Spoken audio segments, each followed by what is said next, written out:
Tanya memang tidak terjadi kesepakatan ya antara penggugat gitu dengan para tergugat ya, termasuk dengan kami sendiri dengan UGM. Ke tahap yang keempat ini gitu, faktanya memang tidak terjadi kesepakatan ya antara penggugat gitu dengan para tergugat ya, termasuk dengan kami sendiri dengan UGM. Kira-kira seperti itu. Jadi artinya untuk prosesnya deadlock dan lanjutnya lagi kapan? Betul. Jadi karena proses tadi gagal gitu ya. Jadi mediasi dinyatakan gagal, maka kemudian konsekuensinya kita akan masuk ya ke proses persidangan perdata sebagaimana biasanya. Itu kapan jadwalnya, Pak? Jadwalnya kami masih menunggu informasi ya rilis dari pengadilan gitu. Pertama adalah sidang besok. Yang pertama harus kami akan meminta untuk dilakukan secara offline gitu. Nah, yang kedua seperti jawab jinawab itu kalau di persidangan yang biasa itu kan biasanya kan elektronik.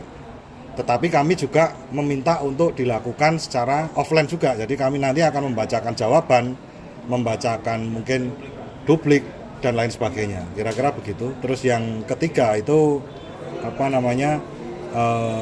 bahwa kami juga mungkin nanti akan mengundang pihak ketiga, tapi kami sampaikan dulu itu ke media. Jadi tapi untuk selebih lanjutnya siapa pihak ketiga itu dan lain sebagainya nanti tunggu sidang di minggu depan, kira-kira begitu. Statusnya saksi ya pihak ketiga? Bukan.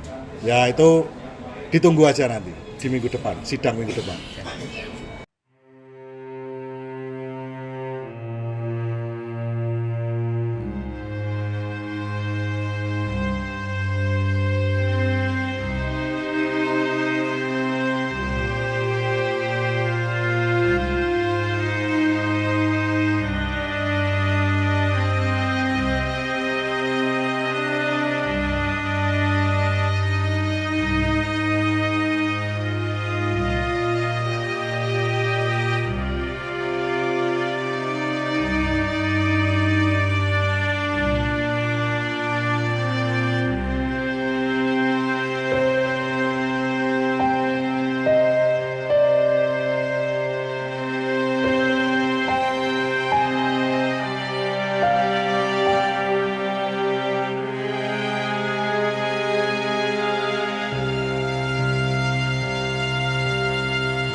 Saya Valentina Sitorus.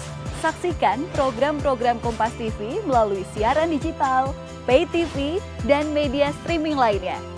Kompas TV, independen, terpercaya.